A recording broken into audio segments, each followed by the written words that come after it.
I would say high school is about when I felt like I'm coming out, when I got my first gay friends.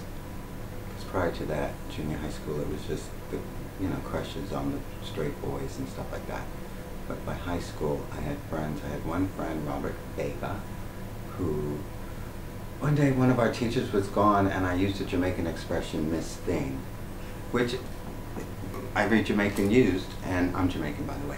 And so I said, Miss Thing is not here today, and he's like, Miss Thing, you're gay, Miss Thing. I knew she was a queen, and I was like, oh, me, no, no, no. So that sort of was like my forcing out moment when someone called me gay, and I had to say yes.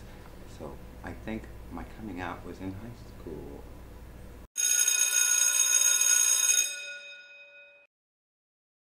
But once they started selling records, like in the 20s, I think was when that probably started with the phonograph. People like Louis Armstrong was huge, which we had no idea, being at the tail end of his life, but he was always a huge pop star. So people like that, and it progressed into the jazz age, into 50s, 60s jazz, and then this funk and soul stuff. But as far as being gay, I think Sylvester marks a good spot. And if you don't know Sylvester, you need to find out. His contemporaries, Divine, was amazing actor, actress, but also a pop star with some damn good songs for someone who couldn't sing, really. And of course, we all know the first gay group, the Village People. Call themselves the Village People. They look like fucking faggots, but no one ever said it, And so those three are probably my must-know about gay musicians.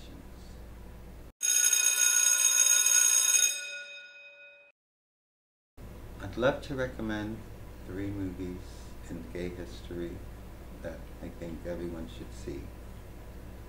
They're probably hard to find at this point, but I think Ma Vie en Rose is very important.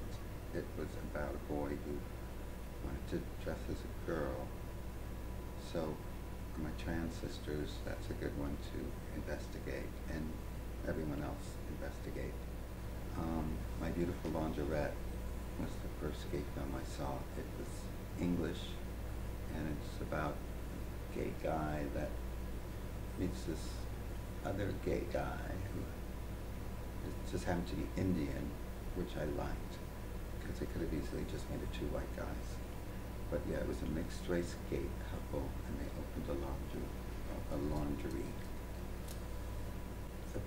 The movie that definitely blew my mind, I was probably 13 or 14, my older sister took me to see it, which was the coolest fucking thing she ever did for me. She took me to see the Rocky Horror Picture Show, which I'm sure everyone has seen. If they haven't, why? Laverne Cox is going to recreate it, and I hope they do it the way that it was when you went to it, where the audience participated. It was the most fun you could ever have in a theater. Same thing with Frankenfurter, that first scene where he turns around and how do you do? It's just like, yes, I do. So, kids, catch those films.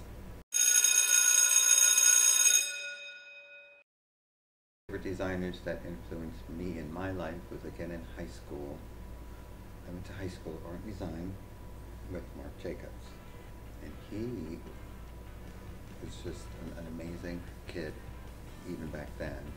And he took me to Bloomingdale's to look at the videos on the 3rd floor of the designer collection and showed me Thierry Mugler, which blew my fucking mind.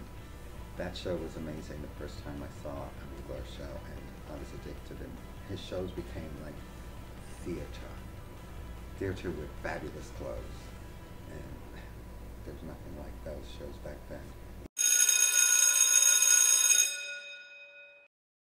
I do recommend that every gay person find out about Fran Lebowitz. Fran Lebowitz is just geniusly funny and dead on in her perspective as far as how she sees things and calls it out.